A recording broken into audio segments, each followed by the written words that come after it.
Hello बच्चों, good morning.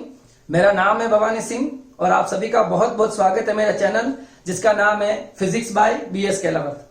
देखो बच्चों, हम जो चैप्टर पढ़ रहे हैं वो चैप्टर हमारे पास है विद्युत क्षेत्र, और आज की जो क्लास है वो हिंदी मीडियम के लिए है। इस विद्युत क्षेत्र के ऊपर इससे पहले मैं 2 लेक्चर और कर चुका हूं। आज अगर आपको आज का टॉपिक या आज का लेक्चर देखने से पहले आपको वो दोनों वीडियोस जरूर देख लेने चाहिए, ताकि आपको आवेश के बारे में कंप्लीट इंफॉर्मेशन मिल जाएगी वहां से। देखो, इससे पहले दोनों लेक्चर में हमने आवेश के बारे में पढ़ा है और आवेशों के प्रकार के बारे में पढ़ा है और आवेशों के गुणधर्म के बारे में पढ़ा है। आज जो टॉपिक हम स्टार्ट कर रहे हैं वो है कूलाम का नियम। आज का जो लेक्चर है वो लेक्चर नंबर 1.3 है और वो आज हिंदी मीडियम के लिए है।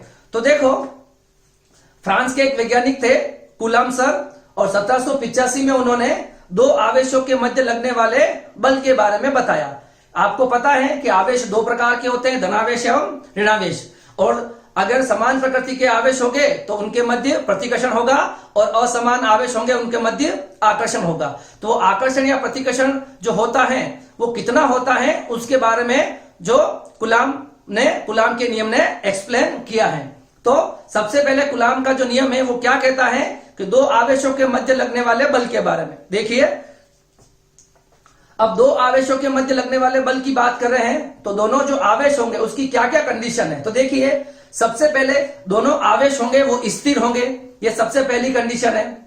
और उसके अलावा दोनों आवेश जो होंगे वो बिंदु आवेश होंगे, है ना। बिंदु आवेश का मतलब समझ लो कि उन दोनों की जो दूरी होगी वो उन आवेशों के आकार के कंपेयर में काफी बड़ी होनी चाहिए। ये दोनों स्पेसिफिक और मस्ट कंडीशन है। और तीसरी बात यह है कि उनके मध्य जो बल लगेगा वो उन दोनों आवेशों के केंद्र से मिलने वाली रेखा के अनुदिश लगेगा। तो देखिए, अब हम देखते हैं कूलाम का नियम। देखिए, फ्रांसीसी वैज्ञानिक कूलाम ने सन 1785 में आवेशित वस्तुओं के मध्य लगने वाले बल के परिमाण के बारे में बताया कि 2 आवेशित वस्तुओं के मध्य कितना बल लगेगा, उसका परिमाण क्या होगा, उसके बारे में उन्होंने बताया। तो देखिए, इस नियम के अनुसार 2 स्थिर बिंदु आवेशों के मध्य लगने वाला जो बल है, मान लेता हूं कि एक मेरे पास आवेश Q1 है, ये दोनों प्लस प्लस हो सकते हैं, एक प्लस और एक माइनस हो सकता है। अगर दोनों प्लस होंगे तो उनके मध्य में प्रतिकर्षण बल लगेगा, और एक प्लस और एक माइनस होगा तो वो आकर्षण बल लगेगा, मगर उसके परिमाण में कोई फर्क नहीं आएगा। तो देखिए, ये मेरे पास एक आवेश है Q1 और एक आवेश है Q2। इनके मध्य लगने वाला बल F है, और इन दोनों के बीच की दूरी क्या मान लेते हैं हम, R है। तो ये जो बल लग रहा है, इस बल का जो परिमाण होगा वो क्या होगा, तो दोनों आवेशों के मध्य लगने वाला बल उन आवेशों की मात्राओं के गुणनफल के समानुपाती होता है। तो दोनों आवेशों के मध्य लगने वाला जो बल F होगा वो इन दोनों आवेशों के गुणनफल के समानुपाती, मतलब F जो होगा वो समानुपाती होगा Q1 इंटू Q2। इसका मतलब क्या हो गया, Q1 और Q2 जो होंगे वो आवेश के परिमाण है, मतलब इन आवेशों के परिमाण की मात्रा जितनी ज्यादा होगी उनके मध्य लगने वाला आकर्षण या प्रतिकर्षण बल उतना ही ज्यादा होगा। दूसरा पॉइंट देखिए, एवं दोनों आवेशों के मध्य की दूरी के वर्ग के व्युत्क्रमानुपाती होता है, और उन दोनों आवेशों के मध्य लगने वाला बल उनके बीच की जो दूरी है उसके वर्ग के व्युत्क्रमानुपाती, मतलब F inversely proportional to 1/r²। ये फर्स्ट और ये सेकंड, ये दोनों इक्वेशन है। उन दोनों इक्वेशन को हम मर्ज कर लेंगे तो देखो, समीकरण 1 और 2 से आपको क्या मिल जाएगा, F समानुपाती Q1 Q2/r²। जब हम इस समानुपातिकता के निशान को हटाएंगे या इस, है ना, तो हमारे पास एक यहां पर आपको एक नियतांक मिलेगा जिसे हम K बोलेंगे। तो F बराबर K Q1 Q2/r²। तो यहां पर जो K आपको मिला है उसको हम समानुपातिकता नियतांक कह सकते हैं, या हम इसको स्थिर विद्युत नियतांक कह सकते हैं, ठीक है। और ये जो स्थिर विद्युत नियतांक जो है ये निर्भर करेगा माध्यम की प्रकृति के ऊपर, मतलब ये दोनों आवेश कहां पर रखे गए हैं। अभी जो मैं आपको बताऊंगा सबसे पहले, तो हम इन दोनों आवेशों को कहां मान के चल रहे हैं कि ये दोनों आवेश मान लो कि कहां है, निर्वात में है। किसमें है, निर्वात में मान के चल रहे हैं। उसके लिए हम ये काम करेगा, मगर ये K का जो मान होगा वो माध्यम की प्रकृति के ऊपर निर्भर करेगा। तो देखिए, इसके लिए क्या क्या कंडीशन होनी चाहिए, तो दोनों क्या होने चाहिए, दोनों बिंदु आवेश होने चाहिए, पहली कंडीशन। दूसरी कंडीशन, दोनों आवेश स्थिर होने चाहिए और दोनों आवेशों के मध्य लगने वाला बल उनको मिलाने वाली रेखा के अनुदिश होता है। ओके, ये तीनों पॉइंट इसके लिए मस्ट है। तो देखिए, सबसे पहले कूलाम सर ने क्या बताया कि दो आवेशों के मध्य लगने वाले बल के बारे में बताया, और दोनों आवेशों के मध्य लगने वाला बल उन दोनों आवेशों के परिमाणों के गुणनफल के समानुपाती और उन दोनों आवेशों के बीच की दूरी के वर्ग के व्युत्क्रमानुपाती होता है। वहां से हमको एक फॉर्मूला मिल जाता है, F equal to K Q1 Q2 upon R square. देखिए, F equal to K Q1 Q2 upon R square. ये जो है, ये आपके पास क्या है, कूलाम का नियम है। ठीक है, कूलाम का नियम है। ओके, ये जो K जो है, ये किस पे निर्भर करता है, माध्यम की प्रकृति पर निर्भर करता है। अगर ये माध्यम की प्रकृति पर निर्भर करता है तो देखिए, अभी मैं मान रहा हूं कि यहां पर जो मैं K की वैल्यू लिख रहा हूं, ये 1/4 पाई एप्सिलॉन नॉट लिखी है मैंने, इसको हम बोलते हैं, है ना। और हमने दोनों आवेशों को कहां माना है, ये निर्वात के लिए लिख रहा हूं मैं। किसके लिए, निर्वात के लिए हम मान रहे हैं अभी। उसके बाद हम आपको जब परावैद्युतांक के बारे में समझाएंगे तब आपको माध्यम का कंसेप्ट भी समझ में आ जाएगा। तो देखिए, यहां पर ये जो इसको कहते हैं हम एप्सिलॉन नॉट, क्या कहते हैं, एप्सिलॉन नॉट। इसका प्रोनाउंसिएशन ऐसा होता है, एप्सिलॉन नॉट जो होता है इसको हम बोलेंगे निर्वात की विद्युतशीलता। ठीक है, इस विद्युतशीलता के बारे में हम आगे और बात करेंगे जब हम परावैद्युतांक के बारे में पढ़ेंगे। तो आप इसको ऐसा भी लिख सकते हो, F equal to 1/4 pi epsilon naught Q1 Q2 upon R square. ये भी कूलाम के नियम का एक स्वरूप है। और ये जो बल लग रहा है, ये बल है अभी किसमें मानेंगे हम, निर्वात में। निर्वात में मतलब दोनों आवेश जो रखे गए हैं, वो दोनों आवेश कहां रखे गए हैं, अभी निर्वात में रखे गए। ये दोनों आवेश कहां रखे गए हैं, निर्वात के अंदर रखे गए हैं। ठीक है, तो ये आपके पास कूलाम के नियम का एक फॉर्मेट हो जाएगा, F equal to K Q1 Q2 upon R square. मतलब लगने वाला आकर्षण या प्रतिकर्षण बल उनके आवेशों के परिमाणों के गुणनफल के समानुपाती और उनकी बीच की दूरी की वर्ग के व्युत्क्रमानुपाती होता है। ठीक है, आप इसको कॉपी कर लो, हम आगे देखते हैं।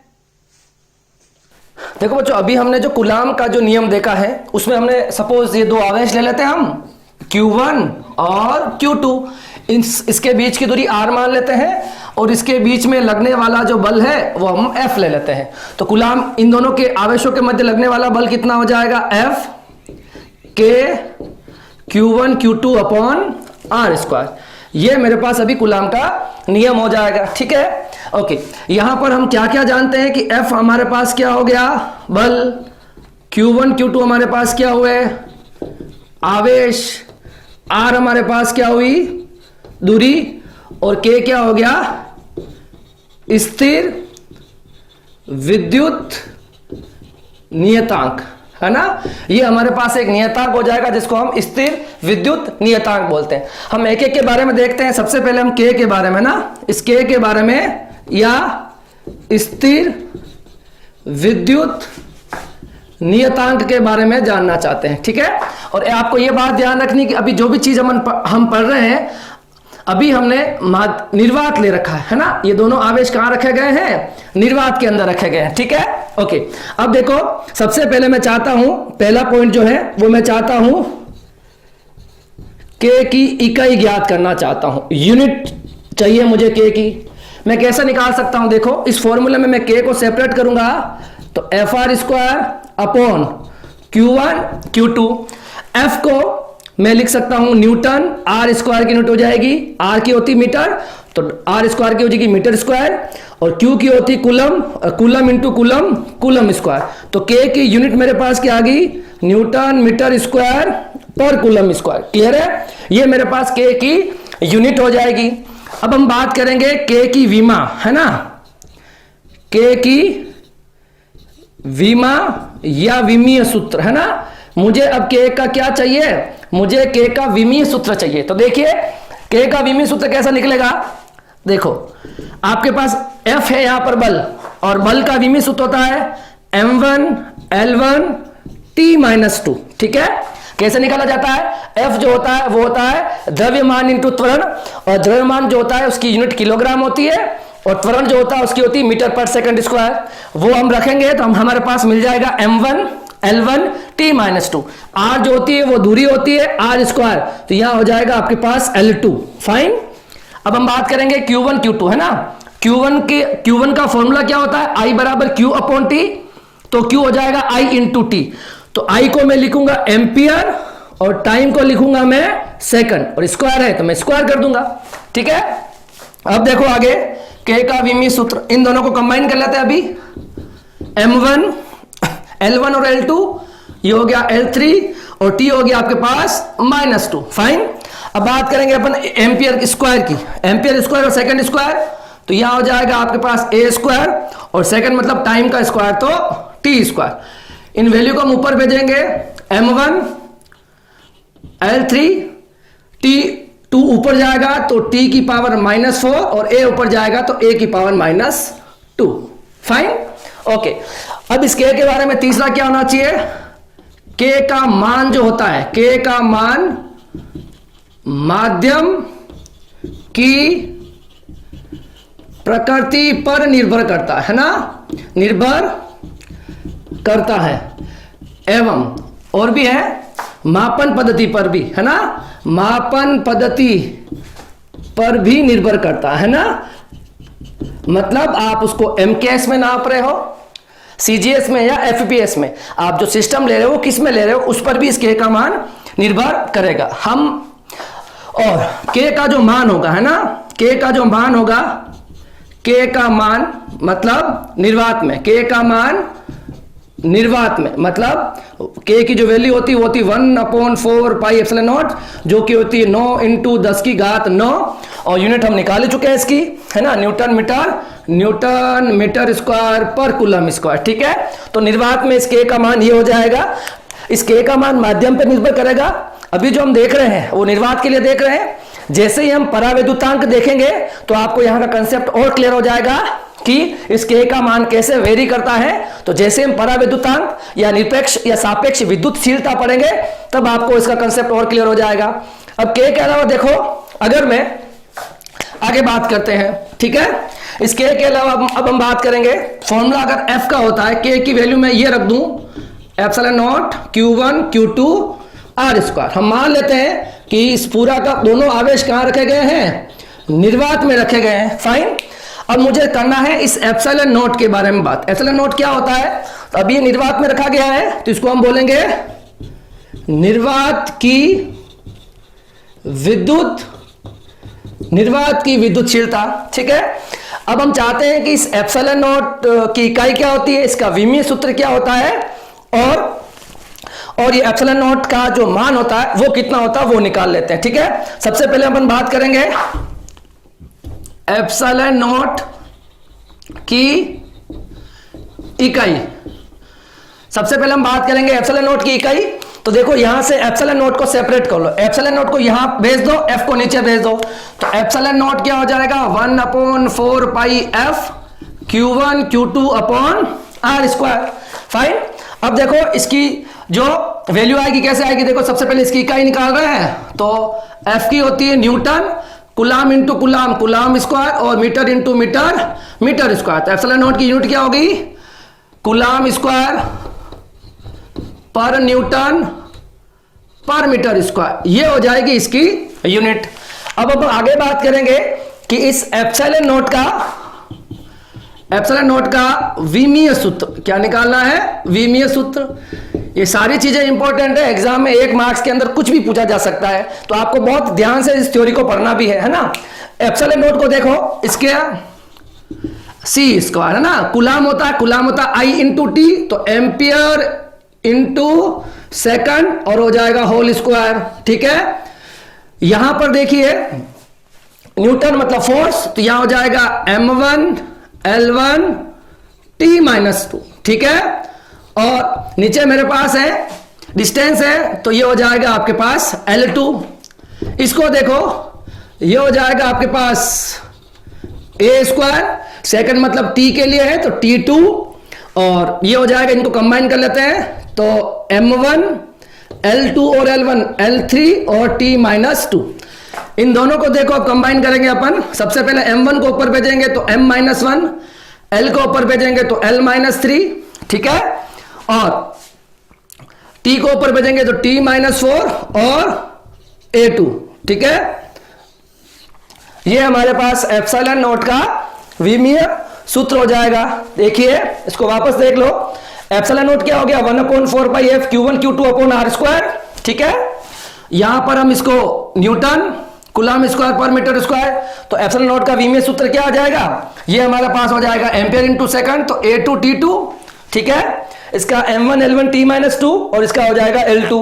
तो सबसे पहले ऊपर a2 t2 ऊपर आ जाएगा, m1 L2 और L1 L3 और ये t माइनस 2 यहां पर आ जाएगा, ठीक है। इन सबको ऊपर शिफ्ट करना है, तो m को जब ऊपर ले जाओगे तो m माइनस 1, L3 को ऊपर ले जाओगे तो L माइनस 3, t माइनस 2 ऊपर जाके प्लस में हो जाएगा, तो ये हो जाएगा प्लस 4, सॉरी हाँ, t प्लस का 4 हो जाएगा ना, t माइनस 2 ऊपर जाके प्लस का 2, 2 और 2 4 और a ऑलरेडी ऊपर है तो a2। ये हो जाएगा हमारे पास एप्सिलॉन नोट का विमीय सूत्र। अब हम आगे मूव करते हैं कि तीसरा जो है वो है हमारे पास एप्सिलॉन नोट का मान। एप्सिलॉन नोट का मान ज्ञात करना है, ठीक है ना, न्यूमेरिक वैल्यू है ना, संख्यात्मक मान इसका क्या होता है। तो देखिए हमारे पास जो k होता है, k क्या होता है निर्वात के लिए 1/4 पाई एप्सिलॉन नोट, तो k की जो वैल्यू होती है वो कितनी होती है 9 इंटू 10 की घात 9 और यहां हो जाएगा 1/4 पाई एप्सिलॉन नोट, ठीक है। इस ओके, अब एप्सिलॉन नोट की वैल्यू निकालने तो यहां पे आ जाएगा 4, पाई की वैल्यू 3.14, 9 इंटू 10 की पावर 9, फाइन ओके। अब देखिए इस इन तीनों को मल्टीप्लाई कर लो, 9 को 4 से करोगे 36, 36 को 3 से करोगे तो यहां पर आ जाएगा 113.3 समथिंग कुछ आ जाएगा, ठीक है। इस 10 की पावर को ऊपर भेजोगे 10 की पावर -9 हो जाएगी, क्लियर है ओके। अब यहां देखो 1/113 तो होगा नहीं, मुझे वहां 1000 बनाना पड़ेगा, तो देखिए मैं यहां पर 3 0 बढ़ाता हूं, ठीक है। तो यहां पर भी 3 0 माइनस में पावर तो इंक्रीज हो जाएंगे, तो 10 की घात -12 हो जाएगी। तो मेरे पास एप्सिलॉन नोट 1000 में 113 पॉइंट का भाग दोगे तो हमारे पास आ जाएगा 6 पॉइंट समथिंग इंटू 10 की घात -12। तो देखो सॉरी, तो 100 अपॉन ये आ जाएगा मेरे पास 100 अपॉन 8.86 10 की घात -12, और यूनिट हम इसकी निकाल ही चुके हैं, कूलम स्क्वायर पर न्यूटन पर मीटर स्क्वायर, ठीक है। तो अभी मैंने आपको क्या समझाया है, मैंने आपको F equal to K Q1 Q2 upon R square में क्या क्या टर्म आई थी। तो एक मेरे पास जो K आया था है ना, इसको बोलते हैं अपन स्थिर विद्युत नियतांक है ना, तो उसका मान उसकी वैल्यू कितनी होती है, इसका विमीय सूत्र और इसकी इकाई क्या होती है। उसके बाद अपन ने बात करी थी एप्सिलॉन नोट के बारे में, तो एप्सिलॉन नोट क्या होता है ना, उसका मान कितना होता है, उसकी इकाई कितनी होती है, उसका विमीय सूत्र कितना होता है। ये कॉपी कर लो, हम आगे बढ़ते हैं। देखो अब हमें देखना है परावैद्युतांक के बारे में। जो मैं बता रहा था आपको कि K का मान जो होता है वो माध्यम की प्रकृति पर निर्भर करता है। जैसे ही हमारा ये टॉपिक क्लियर होगा परावैद्युतांक या निरपेक्ष विद्युतशीलता, आपके सारे डाउट क्लियर हो जाएंगे। ये टॉपिक बहुत अच्छा भी है और इस पे छोटे मोटे बहुत सारे न्यूमेरिकल्स भी बन जाते हैं। देखिए क्या है, तो हम क्या पढ़ना चाह रहे हैं है ना, हम पढ़ना चाह रहे हैं परावैद्युतांक, ठीक है। और इसको बोला जाता है डाई इलेक्ट्रिक बोला जाता है, ठीक है। यह इसका नाम होगा निरपेक्ष विद्युत निरपेक्ष विद्युतशीलता, इसको बोला जाएगा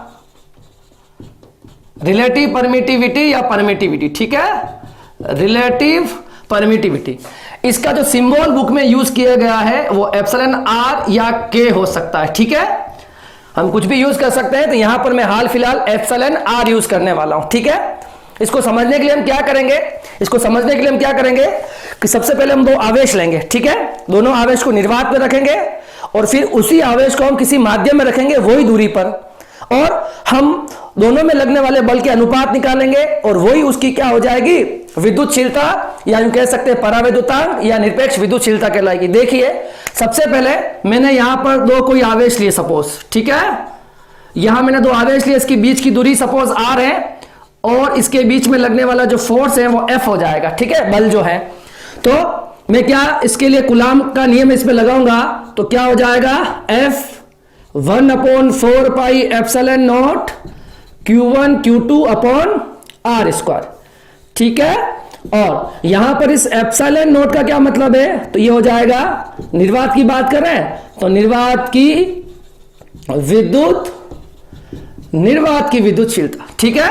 कुल मिला के इन दोनों आवेशों को अभी मैंने कहां रखा गया, इन दोनों आवेशों को मैंने अभी कहां रखा है, इन दोनों आवेशों को मैंने अभी निर्वात में रखा है, ठीक है, ओके।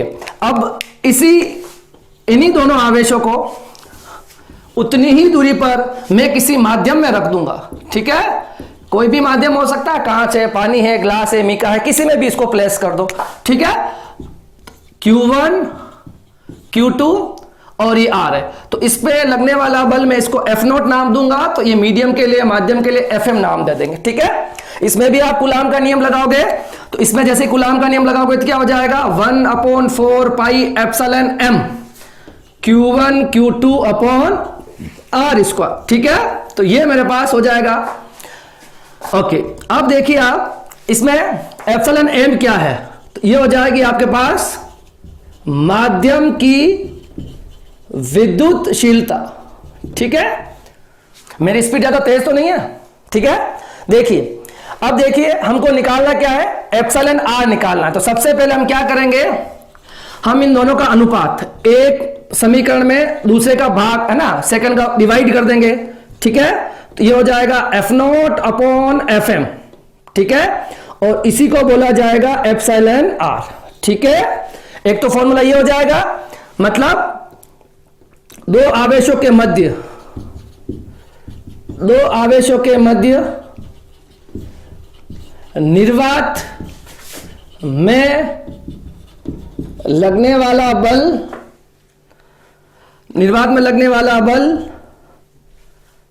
एवं माध्यम में लगने वाले बल का अनुपात, ठीक है, इन दोनों का अनुपात हो जाएगा। ये एक बेसिक फॉर्मूला हो जाएगा इसका। आप चाहो तो इसकी वैल्यू पुट करके इसका एक और फॉर्मूला ला सकते हो, ठीक है। कैसे, देखो एप्सिलॉन आर क्या हो जाएगा, F0 की वैल्यू क्या है, 1/4 pi epsilon naught Q1 Q2 upon R square, और FM की वैल्यू क्या पड़ी मेरे पास, 1/4 pi epsilon m Q1 Q2 upon R square. ये सारी वैल्यू देखो कैंसिल हो रही है, ठीक है। तो एप्सिलॉन आर की एक और यहां पर वैल्यू आ जाएगी, दैट इज एप्सिलॉन m ऊपर चला जाएगा और एप्सिलॉन नॉट डिनोमिनेटर में रहेगा। तो ये मेरे पास एक और फॉर्मूला हो जाएगा, ठीक है। एक फॉर्मूला ये वाला और एक फॉर्मूला यहां से मैंने जो निकाला है, और इसका भी अनुपात है ना, तो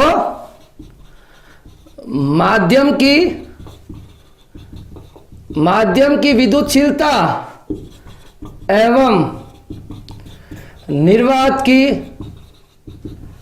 विद्युतशीलता के अनुपात को, है ना, के अनुपात को परावैद्युतांक कहते हैं ना, परावैद्युतांक कहते हैं, ओके। ये आपके पास इसके फॉर्मूले हो जाएंगे। तो कुल मिला के हमारे पास एप्सिलॉन m का जो फॉर्मूला हो जाएगा, ठीक है, यहां से देखो तो ये क्या हो जाएगा, epsilon naught into epsilon R, ठीक है। ये बहुत इंपॉर्टेंट फॉर्मूला है, इसको आपको बहुत ध्यान रखना चाहिए, इस पे बहुत सारे न्यूमेरिकल बन जाते हैं।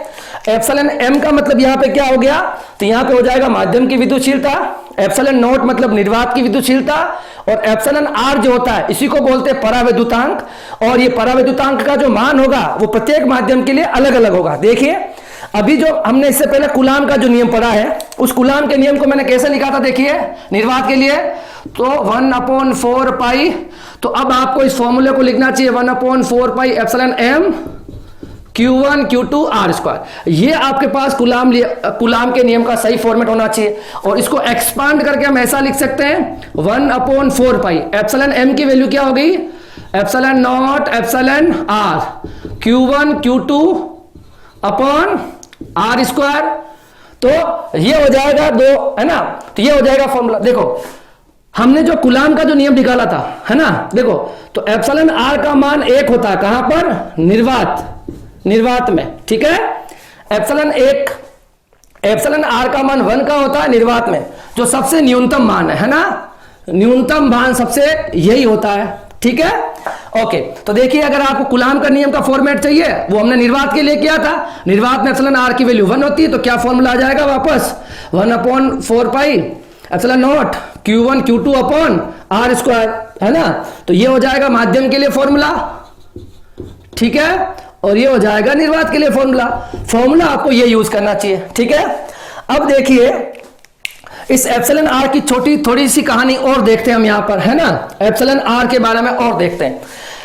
जो एप्सिलॉन आर आपका है उसका नाम क्या है, उसका नाम है परमिटिविटी इंग्लिश के अंदर, और परमिटिविटी से आपको समझते हैं तो उसका मतलब ये होता है कि परमिशन ग्रांट करना, परमिशन देना, अनुमति देना। मतलब जैसे आपने 2 आवेशों को किसी माध्यम में रखा तो वो बीच वाला माध्यम परमिट करेगा दोनों के बीच में लगने वाले बल को, तो वो बल का मान क्या आना चाहिए, ज्यादा आना चाहिए। मगर ऐसा नहीं होता, जैसे ही आप निर्वात से उन्हीं आवेशों को माध्यम में ले जाओगे उसका मान और कम हो जाएगा। तो इसका क्या मतलब है परमिटिविटी का मतलब, या परावैद्युतांक का मतलब। तो देखो परमिटिविटी या परावैद्युतांक का मतलब यह है कि जैसे मेरे पास कोई माध्यम है, तो अगर कोई माध्यम है तो उसका खुद का अपना फील्ड होगा, मतलब क्षेत्र होगा, और उसका खुद का क्षेत्र, तो वह माध्यम उसके खुद के क्षेत्र को परमिट करता है कि दोनों आवेशों के मध्य जो बल लग रहा है उसको आप कम कर दो, ठीक है। मतलब जो परमिटिविटी होती है वो हर माध्यम की होती है ना, तो प्रत्येक माध्यम के पास ऐसी एक विशेषता होगी, है ना, उसके क्षेत्र के पास या उसके फील्ड के पास। तो वो जो माध्यम होगा वह अपने फील्ड को परमिट करेगा कि दोनों आवेशों के मध्य लगने वाले बल को कम कर दो। इसका मतलब एप्सिलॉन आर का मान जो होता है वो, है ना, एप्सिलॉन आर का मान जो होता है ये क्या होता है, प्रत्येक माध्यम में क्या होता है, प्रत्येक माध्यम में अलग अलग होता है, ठीक है। एप्सिलॉन आर का मान जो होता है वो हर माध्यम के लिए अलग अलग होता है, ठीक है। एप्सिलॉन आर का सबसे कम मान जो होता है वो वायु के लिए है, सॉरी निर्वात के लिए है। निर्वात और वायु दोनों बोल सकते हो, एक माइनर सा फर्क है, मगर निर्वात में एब्सोल्यूट एप्सिलॉन आर का वैल्यू 1 होती है, क्लियर है। और जैसे जैसे एप्सिलॉन आर की वैल्यू बढ़ेगी, इस फॉर्मूले में एफ और एप्सिलॉन आर में रिलेशन देखो, है ना, तो एफ और एप्सिलॉन आर कुछ ऐसा आ रहा है, तो जैसे जैसे एप्सिलॉन आर की वैल्यू बढ़ेगी वैसे वैसे दोनों आवेशों के मध्य लगने वाला बल जो होता रहेगा वो कम होता रहेगा। मतलब जिस माध्यम के लिए एप्सिलॉन आर का मान जितना ज्यादा होता जाएगा तो उन दोनों आवेशों के मध्य लगने वाला बल कम होता जाएगा। और सबसे अधिकतम बल किन्हीं आवेशों के बीच में कहां लगता है, तो निर्वात में लगता है, क्योंकि निर्वात में एप्सिलॉन आर का मान सबसे कम, जिसको हम 1 कहते हैं, 1 होता है, ठीक है। तो ये एप्सिलॉन आर के बारे में है। एप्सिलॉन आर का जो परमिटिविटी शब्द का जो मतलब है वो आपको बहुत अच्छे से क्लियर होना चाहिए। परमिटिविटी या परमिशन देना होता है, मगर वो माध्यम खुद अपने क्षेत्र को ये परमिट करता है कि दोनों आवेशों के मध्य जो बल लग रहा है उसको आप कम कर दो। और निर्वात में तो निर्वात होता है, उसका कोई फील्ड ही नहीं होता, क्षेत्र नहीं होता, इसी वजह से वो 2 आवेशों के बीच में बल को कम नहीं कर पाता, उसका मान 1 होता है ना, क्योंकि निर्वात में खुद का कोई माध्यम तो होता नहीं, निर्वात है वो, तो उसका खुद का कोई क्षेत्र तो है नहीं, तो इसलिए ऐसा नहीं हो पाएगा, ठीक है। तो कुल मिला के एप्सिलॉन आर का मान जितना बढ़ेगा उतने गुना बल क्या हो जाएगा, उतने गुना बल कम हो जाता है ना, उतने टाइम्स जितना ज्यादा आप एप्सिलॉन, जैसे कि मैं कह रहा हूं पहले निर्वात में था, उसके बाद मैं दोनों आवेशों को ऐसे माध्यम में ले गया जिसका मान 5 है, तो है ना, एप्सिलॉन आर की वैल्यू सपोज 5 है, तो 5 गुना वो बल कम हो जाएगा, उतने टाइम्स कम हो जाएगा। इस बात को आपको ध्यान में रखना है, ठीक है। जो मैं आपको बता रहा था कि के की वैल्यू, तो के की जो रियल वैल्यू बननी चाहिए वो कैसी बननी चाहिए, देखिए यहां पर मैं लिख देता हूं वापस, के की वैल्यू होनी चाहिए 1/4 pi epsilon naught epsilon R. अब देखिए इस एप्सिलॉन नॉट में ये वैल्यू तो कांस्टेंट हो जाएगी, है ना, 8.85 10 की पावर -12, है ना, जैसे कि ये हो जाएगी 8.85 10 की घात -12 अपॉन एप्सिलॉन आर, ठीक है ना। तो के की वैल्यू कुछ इस तरह से काम करती है। तो एप्सिलॉन आर की वैल्यू जैसे जैसे बढ़ती जाएगी तो वैसे वैसे के की वैल्यू भी क्या होती रहेगी, चेंज होती रहेगी, और आपका बल भी क्या होता रहेगा, कम होता रहेगा। अगर एप्सिलॉन आर का मान बढ़ रहा है तो के का मान कम ही होगा। क्लियर है। तो ये जो मैंने टॉपिक बताया है ये परावैद्युतांक या निरपेक्ष विद्युतशीलता के बारे में बहुत इंपॉर्टेंट टॉपिक है। इसमें आपको ये दोनों फॉर्मूले, अगर आपको बल दे रखे हो तो ये फॉर्मूला यूज कर लेना चाहिए, और अधिकतर फॉर्मूले पे न्यूमेरिकल होंगे वो इस फॉर्मूले के ऊपर न्यूमेरिकल होंगे, जिसमें आपके पास epsilon m upon epsilon naught जो होता है वो एप्सिलॉन आर के बराबर होता है। एप्सिलॉन आर जो यहां पर है, एप्सिलॉन आर यहां पे क्या है, निरपेक्ष विद्युतशीलता या परावैद्युतांक इसे कहा जाता है। इसको आप कॉपी कर लीजिए। इसके बाद कुछ एग्जांपल देखते हैं इस पे बढ़िया से, जिससे आपको इस परावैद्युतांक का कंसेप्ट और अच्छे से क्लियर हो जाएगा। देखो अब परावैद्युतांक के बारे में जो हमने फॉर्मूला पढ़ा है, दो फॉर्मूले पढ़े हैं हमने, एप्सिलॉन आर बराबर F naught upon F M, है ना, ये हो गया आपके पास बलों का अनुपात, और एक फॉर्मूला जो आपके पास बना है वो बना है epsilon m upon epsilon not. Clear है क्या। अब देखिए इसमें हम कुछ एग्जांपल्स लेते हैं, उसके थ्रू समझने की कोशिश करते हैं कैसे ये वैल्यूज निकाली जाती। सबसे पहले जो मैंने कहा था, है ना, निर्वात में लगने वाला बल अधिकतम होता है ना, अधिकतम होता है। देखो आप समझ जाना कि दोनों आवेश है वो बिंदु आवेश है, और दोनों आवेश को पहले हम निर्वात में रखेंगे, फिर उन्हीं आवेश को माध्यम में रखेंगे। हम ये चेक करेंगे कि दोनों के बलों में कितना फर्क आता। मैं ये स्टेटमेंट देता हूं कि दो आवेशों के मध्य जो बल लगता है वो निर्वात में सबसे अधिकतम होता है, जिसको हम जस्टिफाई करना चाहते हैं एक छोटे से एग्जाम्पल के थ्रू। ठीक है, तो सबसे पहले हम क्या करते हैं, मैं एक सिस्टम लेता हूं ये, और यहां पर लेता हूं एक सिस्टम और, ठीक है, और मैं यहां पे ये दो सिस्टम लेता हूं। यहां पर मैं हाल फिलहाल इसको निर्वात बना रहा हूं, और ये मैं एक माध्यम ले रहा हूं कोई भी, और इस ऐसा माध्यम है, ठीक है, जिसके लिए एप्सिलॉन आर की वैल्यू मेरे पास 6 है, दे रखी, गिवन है। ठीक है, और ये अगर निर्वात है तो एप्सिलॉन आर की वैल्यू उसके लिए 1 हो जाएगी। ठीक है, ओके। दोनों आवेश हैं, सपोज ये Q1 है, ये Q2 है, ये इसके बीच की दूरी R है, लगने वाला बल F है, इसको निर्वात है तो F नॉट दे दें, और यहां पे सेम दूरी पर रखना है किसी माध्यम में ले जाके, ठीक है, और ये FM हो जाएगा। क्लियर है। दोनों में हम कूलाम के नियम का उपयोग करते हैं। सबसे पहले मैं लिखता हूं F नॉट, यहां हो जाएगा 1/4 पाई एप्सिलॉन नॉट, ठीक है, और Q1 Q2 upon R square. दोनों की दूरी है, सपोज मैं ले लेता हूं 2 डिस्टेंस हो जाएगी, और ये आवेश 4 कूलाम, ये आवेश भी 4 कूलाम, ये आवेश भी 4 कूलाम, और ये आवेश भी 4 कूलाम। ठीक है, ओके। तो ये फॉर्मूला मैंने लगाया, इसकी वैल्यू निकाल लेते हैं सबसे पहले। तो ये हो जाएगा 9 × 10 की घात 9, Q1 आपके पास 4 है, Q2 4 है, और R स्क्वायर ये भी हो जाएगा 4। 9 को 4 से मल्टीप्लाई कराओगे 36, और 36 × 10 की घात 9 न्यूटन। फाइन, ये आपके पास आ गया निर्वात में लगने वाला बल। ठीक है, अब चलते हैं हम इस पे। इसमें देखो FM निकालना है, ये देखिए 1/4 pi epsilon m Q1 Q2 upon R square, और मैंने आपको बताया है कि एप्सिलॉन m की वैल्यू क्या होती है, तो epsilon naught into epsilon R, ये हो जाएगा Q1 Q2 upon R square. ठीक है, तो यह देखिए ये कितना हो जाएगा, 9 × 10 की घात 9, इसकी वैल्यू। फाइन, एप्सिलॉन R इस माध्यम के लिए कितना दे रखा है, 6 × Q1 कितना है 4, Q2 कितना है, और ये 2 का घात 4। क्लियर। अब देखिए 9 को 4 से मल्टीप्लाई करो, 9 को 4 से 36 × 10 की घात 9, और ये 6 को काटेंगे तो 6 टाइम, तो आएगा FM कितना आ गया आपके पास, 6 × 10 की घात 9। आपको खुद को दिख रहा होगा कि जब आपने उन्हीं दो आवेशों को पहले निर्वात में रखा उतनी ही दूरी पर, और उतनी ही दूरी पर आपने उन्हीं दो आवेशों को माध्यम में रखा, तो दोनों के बलों में कितना फर्क आ गया। तो दिख रहा होगा आपको F नॉट जो होगा, F not is always greater than FM। दिख रहा आपको, एफ नॉट जो है वो 36 इंटू 10 की घात 9 है, और एफ एम जो आया है वो 6 इंटू 10 की घात 9 है। ठीक है, ओके। इससे कुछ ये तो क्लियर, इससे जस्टिफाई हो जाता है कि निर्वात में लगने वाला बल जो होता है वो सबसे अधिकतम होता है।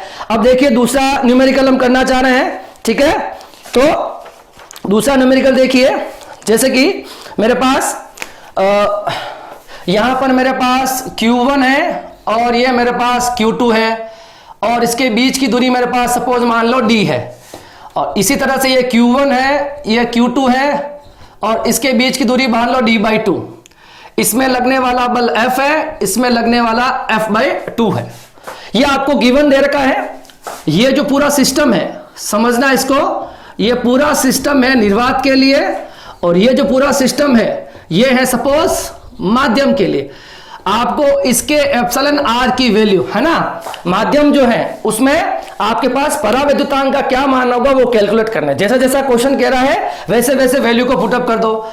ये हो जाएगा आपके पास, देखो सबसे पहले हम लिखते हैं F not 1/4 pi epsilon naught Q1 Q2 upon D square, distance D है तो ठीक है, ओके। इसमें भी फॉर्मूला लगा देंगे FM, तो 1/4 pi epsilon naught epsilon R Q1 Q2 upon D/2 का होल स्क्वायर।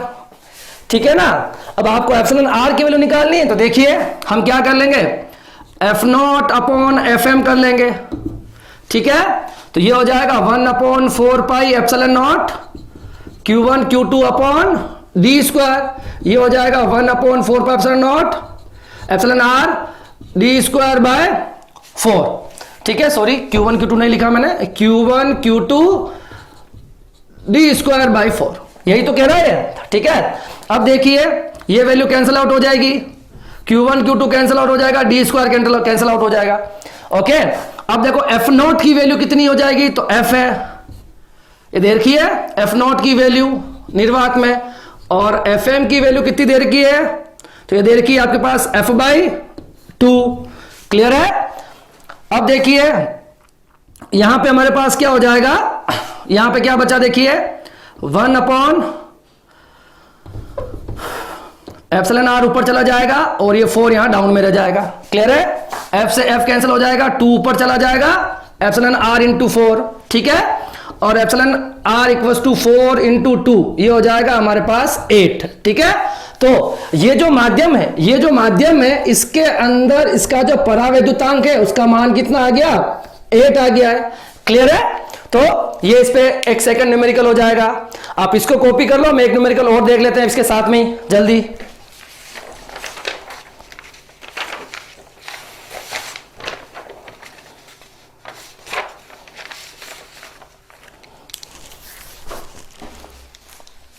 ये कॉपी कर लिया, देखो एक और न्यूमेरिकल इसमें,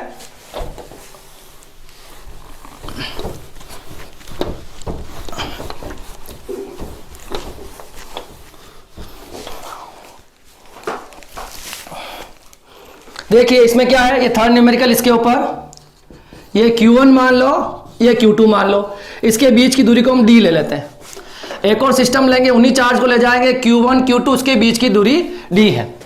इसमें जो लगने वाला बल जो है F नॉट में, उसको मैं F ले रहा हूं, दे रखा है गिवन, और FM जो है वो आपके पास हो जाएगा F/2 हो जाएगा। ठीक है, F/2 हो जाएगा।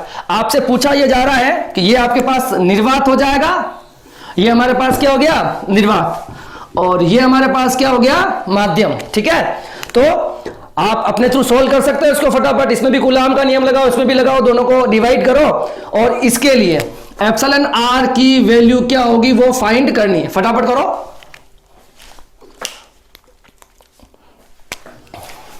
ठीक है, या सपोज इसको मैं चेंज कर दूं, F/4 कर दूं, है ना, कोई भी वैल्यू ले लो, ये आपको गिवन दे रखा है। ठीक है, सबसे पहले हम लगाते हैं इसमें एफ नॉट क्या हो जाएगा बताओ, 1/4 pi epsilon naught Q1 Q2 upon D square. ठीक है, ये हो जाएगा, इसमें लगा लिया कूलाम का नियम, इसमें भी लगा दो, FM equal to 1/4 pi epsilon naught epsilon R Q1 Q2 upon D square. ये हो जाएगा हमारे पास माध्यम में, इन दोनों का अनुपात निकाल लेते हैं, F नॉट अपॉन FM।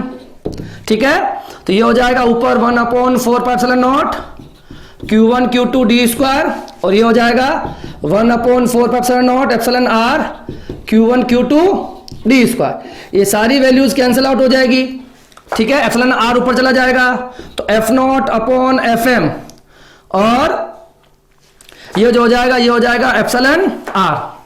अब देखिए F0 की वैल्यू क्या दे रखी है आपको, F दे रखी है, और Fm की वैल्यू क्या दे रखी है आपको, F/4 दे रखी है, और ये एप्सिलॉन r, ठीक है। ये ऊपर जाएगा तो एप्सिलॉन r की वैल्यू कितनी आ गई, 4 आ गई। इसका मतलब क्या हो गया कि इसके लिए एप्सिलॉन r का वैल्यू कितनी है, 4 है। देखो मैंने आपको जो अभी पढ़ाया है उसका लास्ट में कंक्लूजन क्या निकलता, देखिए कि जैसे जैसे माध्यम में एप्सिलॉन r की वैल्यू बढ़ जाएगी वैसे वैसे लगने वाला बल कम हो जाएगा। और अगर आपको डायरेक्टली याद रखना हो कि मैं कह रहा हूं कि आपने निर्वात से उन दोनों आवेशों को ऐसे माध्यम में ले जाके रखा कि जिसका परावैद्युतांक 10 है, तो लगने वाला बल जो होगा वो भी 10 गुना क्या हो जाएगा, कम हो जाएगा। तो अभी जो हमने पढ़ा है वो कूलाम का नियम पढ़ा है, कूलाम के नियम के बाद हमने परावैद्युतांक के बारे में पढ़ा है और उसके न्यूमेरिकल पढ़े हैं। आगे देखते हैं हम जो कूलाम का जो नियम है ना, उसकी क्या क्या कमियां थी और वो कूलाम के नियम के क्या क्या निष्कर्ष हैं, उसके कुछ उदाहरण देखते हैं। इसको कॉपी कर लीजिए आप।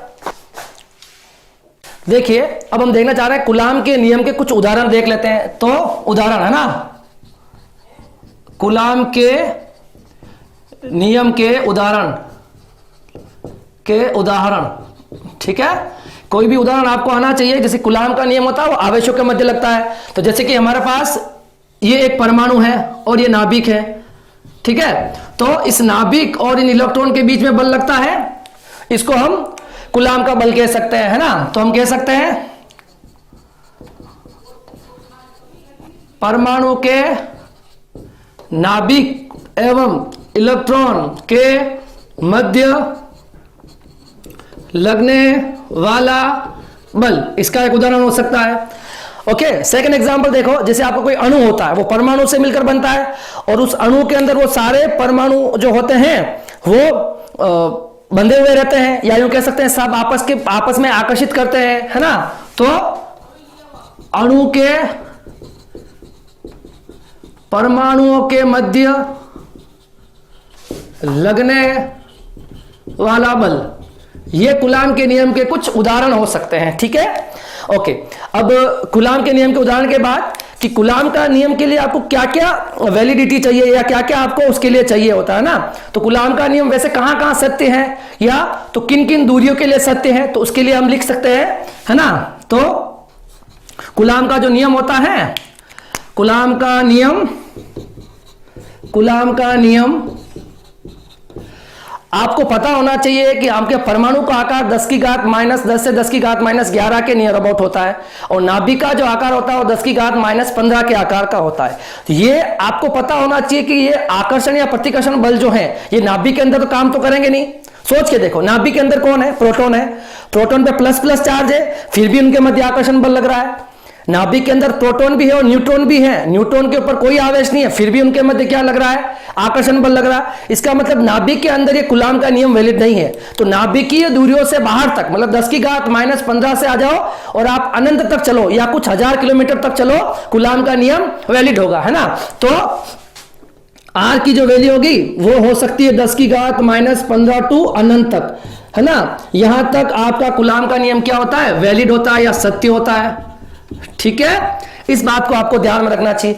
अब हम देखते हैं कि कूलाम के नियम की क्या कुछ कमियां रहेगी या कुछ कमियां हैं, ठीक है। तो देखो क्या क्या कमियां हैं, ठीक है। तो हम यहां पे देख लेते हैं कूलाम के नियम की कमियां, है ना। कमियां कह सकते हो या शॉर्टकम्स कह सकते हो, है ना। तो पहला तो क्या हो सकता है ना, यह नियम केवल स्थिर बिंदु आवेशों के लिए सत्य है, ठीक है। सबसे पहले आपको ध्यान रखना होगा कूलाम का नियम स्थिर आवेशों पे लगता है, दोनों आवेश स्थिर होने चाहिए और वो बिंदु आवेश भी होना चाहिए। आप हायर क्लासेस में जाके पढ़ोगे कि कूलाम का नियम में एक आवेश स्थिर है और एक आवेश गतिशील है, फिर भी कूलाम का नियम लगता है, तो वो हम अभी नहीं देख पाएंगे। अभी हम ये देख पा रहे हैं सिर्फ कि दो आवेश जब स्थिर होते हैं तो, और वो दोनों आवेश बिंदु आवेश होने चाहिए और स्थिर होने चाहिए, उसके लिए कूलाम का नियम हम उपयोग करेंगे। इसका जो दूसरा पॉइंट है ना, यह नियम वही सत्य है, यह नियम वही सत्य है जहां वर्ग व्युत्क्रम के नियम की पालना होती है। जहां पर वर्ग का व्युत्क्रम नियम, मतलब देखिए हमारा कूलाम का जो नियम होता है उसमें क्या आता है, 1/4πε0 Q1 Q2 upon R square. इसी को कहते हैं जो आर एफ जो होता है वो आर के वर्ग के व्युत्क्रम अनुपाती होता है। तो ये वहीं पर वैलिड होगा जहां पर ये नियम अप्लाई होगा। ठीक है, ओके। अब हम थर्ड पॉइंट देखते हैं, कूलाम बल दोनों आवेशों के केंद्र से मिलाने वाली रेखा पर लगता है। इस पॉइंट का क्या मतलब हुआ कि जो दोनों आवेश होंगे, सपोज यहां मैं बना देता हूं, सपोज ये मेरे पास Q1 है, इसका केंद्र है, और ये मेरे पास दूसरा आवेश है, तो इसके केंद्र से इसके केंद्र तक मिलाने वाली रेखा पर लगता है आपके लगने वाला बल। क्लियर है क्या? दोनों के केंद्र से मिलने वाली रेखा पर यह बल काम करता है।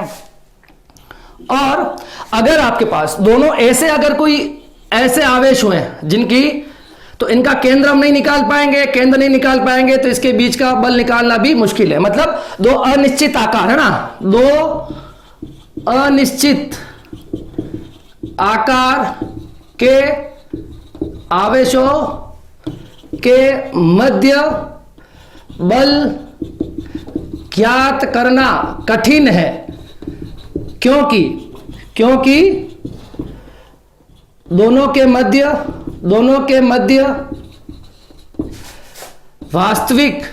वास्तविक दूरी ज्ञात नहीं की जा सकती। क्या मतलब है इसका? देखिए वापस, अगर दोनों आवेश है, उनका आकार अगर निश्चित नहीं है, तो दोनों के केंद्र की जो दूरी होगी वो ज्ञात करना कठिन होता है, तो हम इसके मध्य एक्यूरेसी से बल ज्ञात नहीं कर सकते। तो ये कूलाम के नियम का उदाहरण हो जाते थे, है ना। और ये कूलाम के नियम जो होता है वो 10⁻⁻15 मतलब परमाणुवी दूरियों से लगाकर अनंत दूरी तक ये कूलाम का नियम वैलिड है, पर नाभिक के अंदर ये बल कार्य नहीं करेगा, है ना। तो ये लिख सकते हैं 5वां पॉइंट, 10⁻R लेस देन 10⁻15। अगर दो आवेशों के मध्य 10⁻15 से कम दूरी है तो यह बल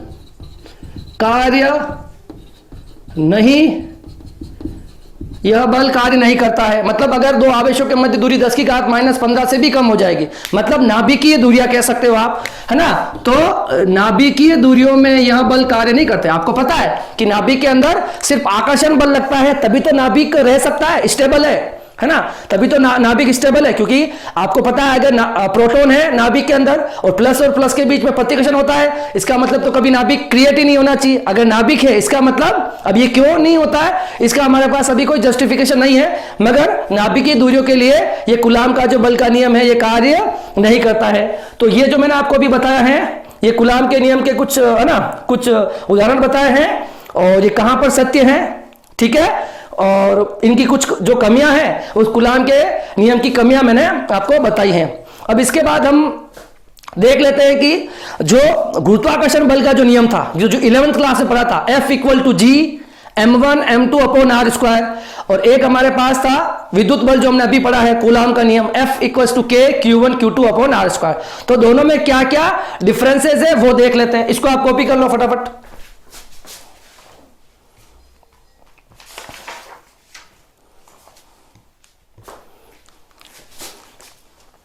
इसको मिटा दूं? ओके।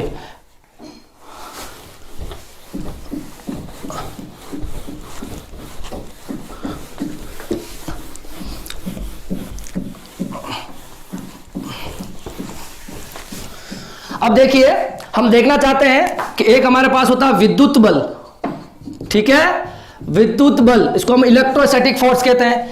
एक हमारे पास होता है गुरुत्वाकर्षण बल, गुरुत्वाकर्षण बल। सबसे पहले देखते हैं, देखो ये फॉर्मूला क्या होता है दोनों के लिए, इसका होता है F E equal to K Q1 Q2 upon R square, और यहां पर जो F G होता है वो होता है G M1 M2 upon R square. ठीक है, सबसे पहले देखते हैं हम इसके अंदर क्या क्या समानता है और क्या क्या इसके अंदर डिफरेंसेस हैं। ठीक है, तो सबसे पहले हम देखते हैं समानताएं दोनों के मध्य। ठीक है, तो दोनों के मध्य कौन कौन समानता है, तो देखो दोनों बल वर्ग व्युत्क्रम नियम की पालना करते हैं। ठीक है, दोनों नियम जो होते हैं, दोनों नियम के अपोन में R स्क्वायर आ रहा है, तो दोनों नियम इसकी पालना करते हैं। ठीक है, और दोनों बल केंद्र को मिलाने वाली रेखा पर कार्य करते हैं। क्या मतलब है इसका, तो जैसे कि कोई भी बल ले लो, ये है और ये है, मानो तो इन दोनों को केंद्र को, जैसे इसमें हो जाएंगे मासेस द्रव्यमान, और इसमें हो जाएगा आवेश, इसमें आवेश इसमें द्रव्यमान। तो ये दोनों जो बल लगते हैं, इन दोनों को केंद्र को मिलाने, दोनों के केंद्रों को मिलाने वाली रेखा पर ही लगते हैं। ये हो जाएगा इसकी हो जाएगी ये हमारे पास दूसरी समानता है।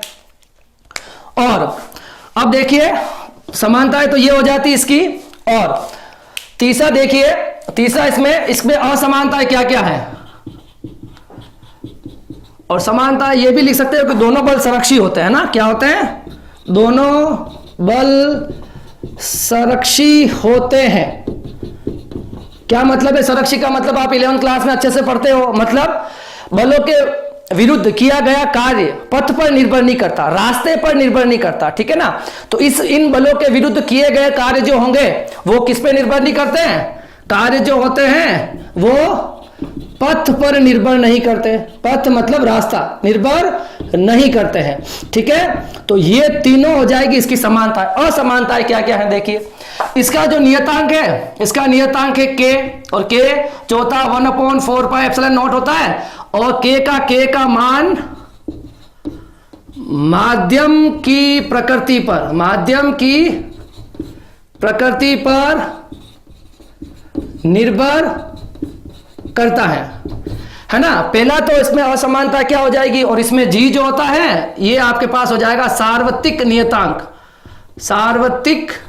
नियतांक है ना। तो ये सब जगह इसका मान यही होता है। K की जो वैल्यू होती है 9 × 10⁹ न्यूटन मीटर स्क्वायर पर कूलम स्क्वायर, और इसमें G का वैल्यू होती है 6.67 10⁻⁻11 न्यूटन मीटर स्क्वायर पर kg स्क्वायर। ठीक है, तो ये वैल्यू होती है G की, ये हर माध्यम के लिए एक ही है, मतलब सब जगह ये यूनिवर्सल कांस्टेंट है, तो इसका मान कभी नहीं बदलता। मगर इस K का मान किस पे बदलता है, इस K का मान माध्यम की प्रकृति पर निर्भर करता है। दूसरी असमानता क्या है कि आपके पास जो विद्युत बल होता है, विद्युत बल आपके पास आकर्षण एवं प्रतिकर्षण है ना, आकर्षण एवं प्रतिकर्षण दोनों संभव हैं, जबकि हमारे पास जो गुरुत्वाकर्षण बल होता है ना, वह है ना, तो गुरुत्वाकर्षण बल कौन सा होता है, आकर्षण बल होता है। हमेशा क्या होता है, दो द्रव्यमानों के बीच लगने वाला बल हमेशा आकर्षण का ही होगा, मगर दो आवेशों के मध्य लगने वाला बल उन आवेशों की प्रकृति पर निर्भर करेगा। अगर दोनों समान है तो प्रतिकर्षण बल लगेगा, और दोनों असमान है तो आकर्षण बल लगेगा। और इसके अंदर जो स्थिर विद्युत नियतांक K, इसका जो मान होता है वो माध्यम की प्रकृति पर निर्भर करता है। मैंने अभी आपको पराविद्युतांक की पूरी कहानी समझाई है। ठीक है, और G का जो मान होता है वो ये जो होता है ये सार्वत्रिक नियतांक है ना, यूनिवर्सल कांस्टेंट, इसका मान हर माध्यम में एक जैसा ही रहेगा। तो ये मैंने देखा विद्युत बल और गुरुत्वाकर्षण बल के अंदर कुछ डिफरेंसेस। एक छोटी सी चीज हम यहां और देख लेते हैं, उसके बाद हम कूलाम के नियम का सदिश रूप पढ़ेंगे। देखिए, मैं आपसे पूछूं एक कूलाम की परिभाषा, क्या पूछ रहा हूं, एक कूलाम की परिभाषा शॉर्ट में, जैसे कि F जो होता है वो होता है 9 × 10⁹ Q1 Q2 upon R square. देखिए अगर मैं Q1 Q2 को 1 कूलाम चाहता हूं, अगर मैं R को ले लूं 1 मीटर और है ना, और बल लगने वाला हो जाए 9 इंटू 10 की घात 9 न्यूटन, ये सारी वैल्यूज को ध्यान से देखो। इस फॉर्मूले के अंदर अगर मैं 1 कूलाम की परिभाषा चाहता हूं, तो अगर मैं दो आवेशों के मध्य की जो दूरी है ना, Q1 और Q2, इनके मध्य की दूरी में ले लूं 1 मीटर और इनके मध्य लगने वाला बल हो जाए 10 की घात 9, तो ये आवेश 1 कूलाम के होंगे। कैसे देखो, मैं बोल के बता देता हूं आपको, डेफिनेशन आप खुद लिख लेना कि दो आवेशों के मध्य की दूरी 1 मीटर हो और उनके मध्य लगने वाला बल आकर्षण या प्रतिकर्षण 9 इंटू 10 की घात 9 न्यूटन हो, तो उन आवेशों का मान 1 कूलाम होगा। 1 कूलाम की परिभाषा आप दे सकते हो, क्या लिखोगे कि दो आवेशों के मध्य दूरी 1 मीटर हो और उनके मध्य लगने वाला आकर्षण या प्रतिकर्षण बल का मान 9 इंटू 10 की घात 9 हो, तो दोनों आवेशों के मान 1 कूलाम होंगे। ये 1 कूलाम की परिभाषा हो जाएगी। ठीक है, अभी देखिए, अभी जो हमने देखा है ना, ये हमने कूलाम के नियम के बारे में कंप्लीट इंफॉर्मेशन देखी है, मगर मुझे अभी तक कुछ चीजें और देखनी है कि कूलाम के नियम का सदिश रूप। अभी जो हमने पढ़ा है, हमने कूलाम का नियम पढ़ा है, वो बल के बारे में बताता है, और बल का हमने अभी अदिश रूप पढ़ा है, F equal to K Q1 Q2 upon R square. ये इसका सिर्फ परिमाण है ना। तो हमको पता है कि बल एक सदिश राशि है, तो मतलब इसका सदिश निरूपण भी होना चाहिए। तो इसके बाद हम देखते हैं कूलाम के नियम का सदिश निरूपण। इसको कॉपी कर लीजिए आप।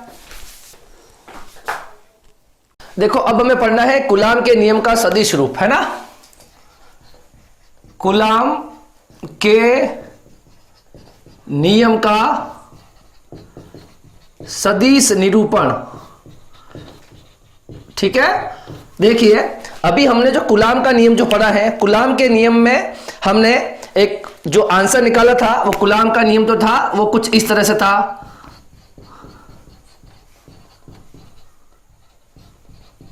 ओके, ये हमारे पास कूलाम का नियम है।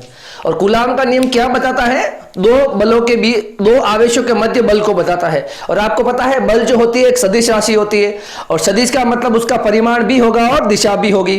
तो यहां पर जो ये F का जो फॉर्मूला है, यहां पर ये जो आपको क्वांटिटी दे रखी है, ये उसका मैग्नीट्यूड है। अभी तक हमने इसकी डायरेक्शन को शो नहीं करा है, और हमको पता है कि फोर्स एक वेक्टर क्वांटिटी है, तो हमको यहां पर इसका सदिश निरूपण करना है। तो हम कैसे करेंगे, देखिए आपको पता है कि सदिश निरूपण के लिए हम अगर F के ऊपर ये एरो का निशान लगा देंगे, मतलब अभी यहां पर F एक वेक्टर की तरह हम शो कर रहे हैं, तो 1/4 pi epsilon naught Q1 Q2 upon R square. तो ये तो हो जाएगा इसका मैग्नीट्यूड, और पीछे लगा दूंगा मैं आर कैप, ये हो जाएगा उसका डायरेक्शन। यहां पर जो आर कैप जो है, देखो ये मैग्नीट्यूड और ये पीछे वाला जो हो जाएगा डायरेक्शन आर कैप। इसको हम कहते हैं यूनिट वेक्टर। क्या कहते हैं? यूनिट वेक्टर कहते हैं। ओके, यूनिट वेक्टर क्या बताता है? Tells about direction, tells about direction, है ना। ये आपको डायरेक्शन के बारे में बताएगी। ठीक है, ओके। अब आपको अगर पता हो हम वेक्टर को किस फॉर्म में लिखते हैं, वेक्टर को लिखा जाता है उसका मैग्नीट्यूड और उसकी डायरेक्शन। अगर यहां से मुझे यूनिट वेक्टर को सेपरेट करना है, तो यूनिट वेक्टर का फॉर्मूला हो जाएगा वेक्टर अपॉन मैग्नीट्यूड। आगे हमको कभी भी यूनिट वेक्टर की नीड होगी, तो हम वेक्टर को उसके मैग्नीट्यूड से डिवाइड कर देंगे, तो हमको यूनिट वेक्टर मिल जाएगा। यूनिट वेक्टर हमको डायरेक्शन के बारे में बताता, और यूनिट वेक्टर का मतलब उसकी जो वैल्यू होती है वो 1 होती है ना। तो हम किसी भी मैग्नीट्यूड के पीछे अगर 1 से मल्टीप्लाई कर देंगे, तो उस क्वांटिटी के ऊपर या मैग्नीट्यूड के ऊपर कोई इफेक्ट नहीं आता, वो सिर्फ डायरेक्शन को बताने के लिए है। फाइन। अब हम इसको कूलाम्स लॉ या कूलाम के नियम का सदिश निरूपण जो है वो डिटेल में पढ़ने वाले हैं। देखिए कैसे। सबसे पहले हम एक 2D डायग्राम लेते हैं, एक्स एंड वाई। ठीक है, पोलर सिस्टम। अब यहां पे हम क्या करेंगे, यहां पर हम दो चार्ज को अज्यूम करेंगे, एक Q1 हो जाएगा और एक Q2 हो जाएगा, और दोनों का मैं अभी पॉजिटिव नेचर शो कर रहा हूं। ठीक है, मतलब रिपल्शन फोर्स लगेगा, प्रतिकर्षण वाला बल लगेगा। ठीक है, ओके। अभी हम ये मान लेते हैं कि ये इसका मूल बिंदु है, और मूल बिंदु से Q1 की जो दूरी है उसको हम मान लेते हैं R1, और Q2 की जो दूरी है उसको मान लेते हैं R2। फाइन। तो अब देखिए इस Q1 और Q2 के मध्य कौन सा बल लगेगा। आपको पता होना चाहिए कि ये Q1 इस Q2 पर एक बल लगाएगा, मतलब एक बल लगेगा 2 पर, कौन लगाने वाला 1, इतना का इतना बल ये भी इसमें लगाएगा, इसके उल्टा तो ये लगेगा Q1 पर बल लगेगा, कौन लगाएगा 2 लगाएगा, ठीक है। तो ये आपके हो जाएंगे बल। ओके, अब बात करते हैं कि F2 कहां किधर लग रहा है ना। तो देखिए इस F21 की डायरेक्शन किधर हो जाएगी, कहां से कहां तक हो जाएगी, ये डायरेक्शन है F21 की, कहां से कहां पर, तो ये हो जाएगी आपके पास R1 से 2, ठीक है। R12 को इसको हम लिख सकते हैं R2 माइनस R1, ठीक है। ये आपका एकांक सदिश जो होगा इसको इस तरह से लिखा जा सकता है। देखिए F21 का मतलब क्या हो गया, 2 पर बल 1 के है ना पहले आवेश के द्वारा, और इसकी जो डायरेक्शन हो जाएगी वो हो जाएगी 1 से 2 तक, और इसको लिखने का तरीका R2 माइनस R1 है ना। हर किताबों में इसको लिखने का तरीका अलग अलग बता रखा, कोई भी आपको एक तरीका याद रखना है, ठीक है। ओके, इधर वापस ये हो जाएगा इसके लिए, और इधर F12 की डायरेक्शन क्या हो जाएगी, कहां से कहां तक, 2 से 1 तक, इसको लिखने का तरीका R1 माइनस R2, ठीक है। ये हो जाएंगे आपके पास इनके यूनिट वेक्टर्स है ना, या फिर इनकी स्थिति सदिश हो जाएंगे। अब देखिए हमको क्या देखना है, हम देखते हैं इसको कि हमारे पास आवेश जो है ना Q1 और Q2 हमारे पास क्या हो जाएंगे, बिंदु आवेश हो जाएंगे, ठीक है। ओके, R1 और जो R2 जो है वो हमारे पास इनकी स्थिति सदिश हो जाएंगे, ठीक है। ओके, इस डिस्टेंस को हम R से डिनोट कर सकते हैं, R12 या R21 है ना। तो नॉर्मली R जो आपके पास हो जाएगा वो विस्थापन सदिश है, क्या है, विस्थापन सदिश है। दोनों के मध्य जो दूरी होती है Q1 Q2 को, उसको हम विस्थापन सदिश कहते हैं, और मूल बिंदु से Q1 Q2 की दूरी हमारी स्थिति सदिश कहलाएगी, ठीक है। ओके, अब हमको क्या लिखना है, देखिए एक हमारे पास है F12, तो ये क्या हो जाएगा, Q1 पर बल Q2 द्वारा, ठीक है। पहला जो सिंबल आएगा उस पर तो लगेगा, और ये 2 जो है वो लगाएगा, ठीक है। एक हमारे पास है F21, तो Q2 पर बल Q1 द्वारा, ठीक है। तो ये हमने जो इंफॉर्मेशन थी वो मैंने इधर कॉपी कर दी है। अब हमको निकालना क्या, देखो आपका कूलाम का नियम क्या कहता है, ठीक है। अब मेरा जो कूलाम का नियम जो है वो हो जाएगा F 1/4 pi epsilon naught Q1 Q2 R square और यूनिट वेक्टर, ये आपके पास इसका सदिश रूप है। अब मुझे निकालना क्या है, हमारे पास 2 बल है, F21 निकालो या F12 निकालो, कोई भी निकाल लो। सपोज मैं यहाँ पे निकालना चाह रहा हूँ F12 बल निकालना चाह रहा हूँ, ठीक है, ये वाला बल निकालना चाह रहा हूँ सपोज, ठीक है। तो मैं क्या लिखूंगा, 1/4 pi epsilon naught Q1 Q2 upon R21 का स्क्वायर और R21 का कैप, ठीक है। तो ये वाला कंटेंट जो है इसका मैग्नीट्यूड और ये वाला डायरेक्शन। अब इसको हमको सिंप्लीफाई करना, simple, F12 1/4 pi epsilon naught Q1 Q2, इसको लिखा जाएगा R1 माइनस R2 का होल स्क्वायर। अब देखिए यूनिट वेक्टर को लिखने का तरीका, इसको क्या लिख लेंगे अपन, R1 माइनस R2 का केप, ठीक है। ओके, अब लिखा F12 क्या हो जाएगा हमारे पास, 1/4 pi epsilon naught Q1 Q2 R1 minus R2 का होल स्क्वायर। देखो यूनिट वेक्टर को कैसे लिखा जाता है, इकाई सदिश को उसका सबसे पहले ऊपर उसका सदिश और नीचे उसका परिमाण, है ना। तो R1 माइनस R2 तो हो गया सदिश, और नीचे हो जाएगा उसका परिमाण, ठीक है। अब देखिए यहां पर हम क्या लिख लेंगे, इसको सॉल्व करके लिखना है सिर्फ, या आप इसको लिख सकते हो F12 जो होगा वो हमारे पास हो जाएगा 1/4 pi epsilon naught Q1 Q2 R1 minus R2 का 2 पावर ये रही, 1 पावर ये रहा, यहां पे हो जाएगा क्यूब, और ये हो जाएगा R1 माइनस R2, फाइन। ये हमारे पास कूलाम के नियम का सदिश रूप है, क्या है, ये आपके पास हो जाएगा सदिश रूप, ठीक है। आपने F12 निकाल लिया, तो इसी तरह से आप लिख सकते हो, इसी तरह से, है ना, हम लिख लेंगे इसी तरह से। आपने F12 निकाल लिया, तो हम यहां पे निकाल लेंगे F21 भी लिख लेंगे। F21 क्या हो जाएगा, 1/4 pi epsilon naught Q1 Q2, यहां पे हो जाएगा R2 माइनस R1 का होल क्यूब और यहां हो जाएगा R2 माइनस R1 का वेक्टर। ठीक है, तो ये हमारे पास हो जाएगा F21 और F12 दोनों निकाल लिया मैंने। ये कूलाम के नियम का सदिश रूप है ना। हम जानते हैं कि क्या कि आपके पास R12 और R21 जो है, R12 माइनस ऑफ R21, देखिए दोनों की डायरेक्शन अलग है। R12 की डायरेक्शन ये है और R21 की डायरेक्शन वो है। तो हम क्या कंक्लूड कर सकते हैं, F12 जो होगा वो माइनस ऑफ F21 होगा।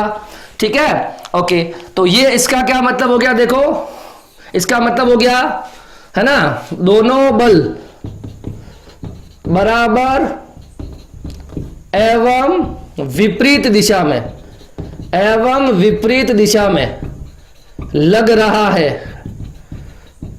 लग रहा है। तो हम यहां से क्या निष्कर्ष निकाल सकते हैं, तो हम निष्कर्ष लिख सकते हैं कि कूलाम का नियम, कूलाम का नियम, कूलाम का नियम न्यूटन के तृतीय नियम की पालना करता है। ठीक है, जैसे कि न्यूटन का जो तीसरा नियम है ना, कि जो प्रत्येक क्रिया होगी उसकी बराबर और विपरीत प्रतिक्रिया होती है। तो यहां पर भी वही हो जाएगा, F21 जो होगा वो F12 के बराबर होगा और विपरीत दिशा में होगा, है ना। तो हमने अभी जो पढ़ा है, ये हमने पढ़ा है कूलाम के नियम का सदिश निरूपण। ठीक है, तो यहां पे हमने ये डायग्राम लिया है जहां पर R1 R2 आपके पास स्थिति सदिश हो जाएंगे, R आपका विस्थापन सदिश हो जाएगा, F21 और F12 Q1 Q2 पर लगने वाले बल हो जाएंगे जिन दोनों की दिशाएं विपरीत हो जाएगी। ठीक है, और फिर हम इसको सॉल्व करा लेंगे तो आपको F12 मिल जाएगा और यही आपके पास कूलाम के नियम का सदिश निरूपण है। अगर आपके पास F12 है तो हम F21 लिख सकते हैं। इस तरह से हम कह सकते हैं कि R12 और R21 की दिशाएं अलग अलग है, तो लगने वाले बल की दिशाएं भी क्या हो जाएगी, अलग अलग हो जाएगी। इसके आधार पर हम ये कह सकते हैं कि जो कूलाम के नियम का जो सदिश निरूपण है वह न्यूटन की गति के तृतीय नियम की पालना करता है। ठीक है, अब हम आगे देखेंगे अध्यारोपण का सिद्धांत। पहले आप इसको कॉपी कर लीजिए। देखिए, हम जानते हैं कि हमने अभी कूलाम का नियम पढ़ा है और कूलाम का नियम तो जो था वो दो आवेशों के मध्य लगने वाले बल के बारे में बता रहा था। अगर हम बहुल आवेशों के मध्य लगने वाला बल अगर निकालना चाहें तो उसे हम अध्यारोपण के सिद्धांत से करेंगे। देखिए, जैसे कि कंसेप्ट क्या है इस अध्यारोपण के सिद्धांत का, जैसे मेरे पास यहां पर दो आवेश है Q1 और Q2 सपोज, तो ये Q1 इस Q2 पर एक बल लगाएगा जिसका नाम दे देता हूं मैं सपोज F21, मतलब 2 पर लगाया गया बल 1 के द्वारा। ठीक है, अगर यहां पर मैं कोई 2-3 आवेश और ले आता हूं सपोज, है ना, Q3 Q4, तो देखो अब Q3 भी इस पर एक बल लगाएगा और Q4 भी इस पर एक बल लगाएगा।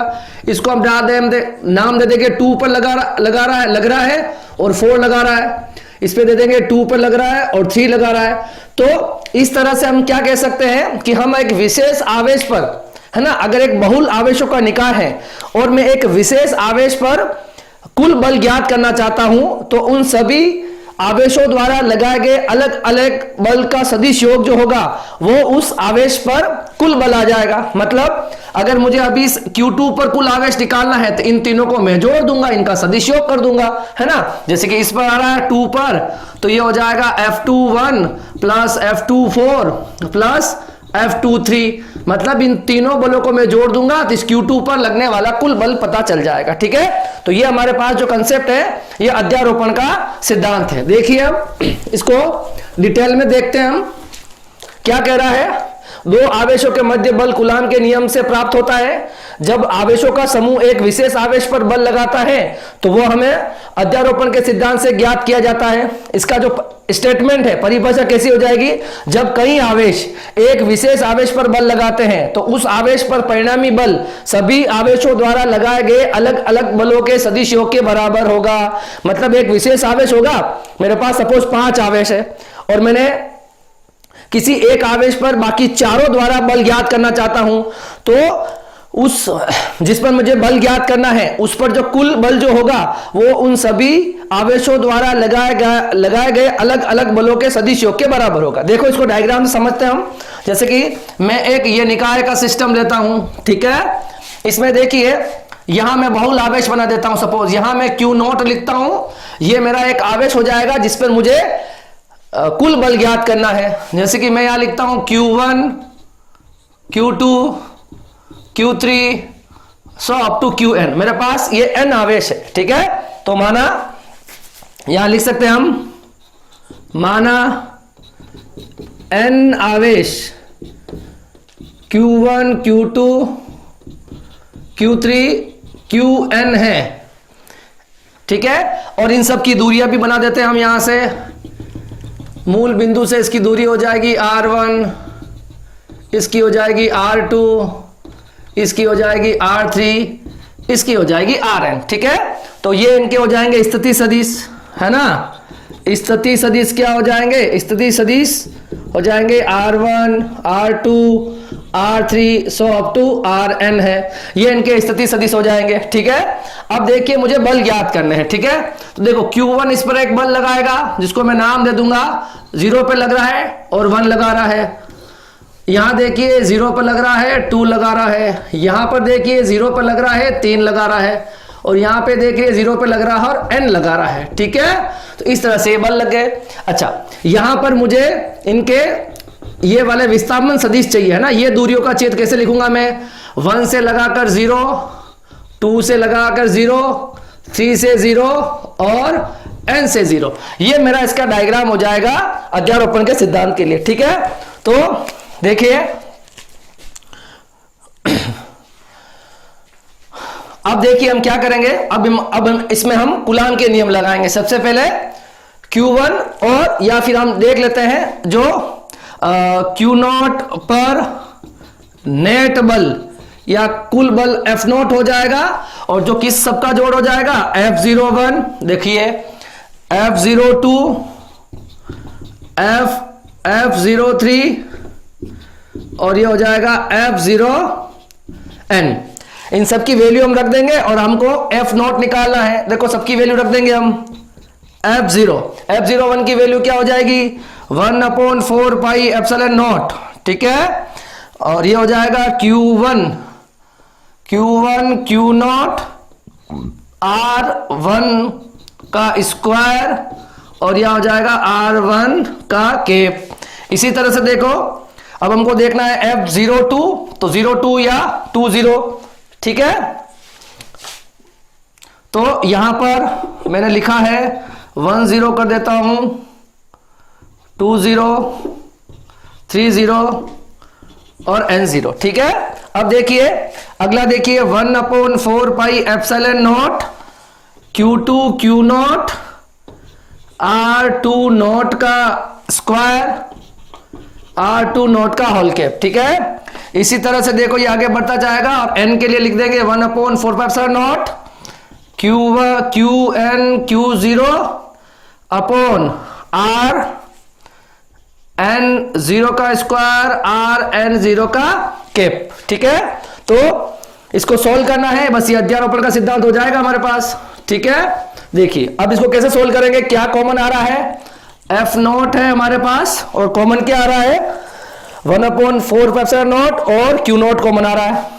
तो Q0 upon 4 pi epsilon not हमारे पास कॉमन आ जाएगा, ठीक है। अब देखो यहां पे क्या बचा है? Q1 अपॉन R10 को क्या लिख सकते हो, या फिर इसको चला R10 को, ठीक है। तो इसको हम लिख लेंगे R10 का स्क्वायर, इसका R10 का, ठीक है। ये Q2 हो जाएगा R20 का स्क्वायर R20 का कैप, ठीक है। और ये हो जाएगा मेरे पास Qn Rn0 का क्यूब। क्लियर है? ये इसका हो जाएगा। अब आगे देखिए F0 जो होगा इसको आगे और क्या लिख सकते हैं? Q0 4 पाई एप्सिलॉन नॉट, ठीक है। मैं इसको अगर समेशन की फॉर्म में लिखना चाहूं और i की वैल्यू को 1 से लगाकर n तक ले जाऊं तो देखिए हमारे पास यहां पे क्या हो जाएगा? Q आई Q1 2 3 है ना, 1 से लगा कर एन तक, तो QI upon R I note का स्क्वायर R I नोट का केप, ठीक है। तो ये मेरे पास जो होगा, ये मेरे पास नेट F नोट हो जाएगा, ठीक है। आप चाहो देखो I की वैल्यू जब 1 रखोगे तो ये वैल्यू आ जाएगी, I की वैल्यू 2 रखोगे तो ये आ जाएगा, I की वैल्यू 3 रखोगे तो ये आ जाएगा, ठीक है। मैंने यहां जो लिखा है I की वैल्यू समेशन की फॉर्म है, मतलब ये बिल्कुल करेक्ट है। आप चाहो तो इसको शॉर्ट फॉर्म में ऐसा लिख सकते हो, है ना, ताकि क्या होगा, Q not upon 4 epsilon not हमारे पास बाहर आ जाएगा। और यहां पे देखो 1 2 3 है, तो आप जब I की वैल्यू 1 रखो तो यह हो जाएगा Q1 R1 नॉट और R10 आ जाएगा। ओके, अगर आप चाहो तो इसको आप और चेंज कर सकते हो, ठीक है। आप चाहो तो F not Q not 4 pi epsilon not, I की वैल्यू 1 से लगाकर n तक मूव करेगी, ये हो जाएगा QI। यहां पे आपको लिखना होगा R नॉट माइनस R1 का स्क्वायर, और यहां लिखना होगा R नॉट माइनस R1 का vector upon R not minus R1, ठीक है। और इसका फाइनल आंसर ये भी लिखा जा सकता है 4 पाई एप्सिलॉन नॉट I की वैल्यू 1 से I की वैल्यू n, ठीक है।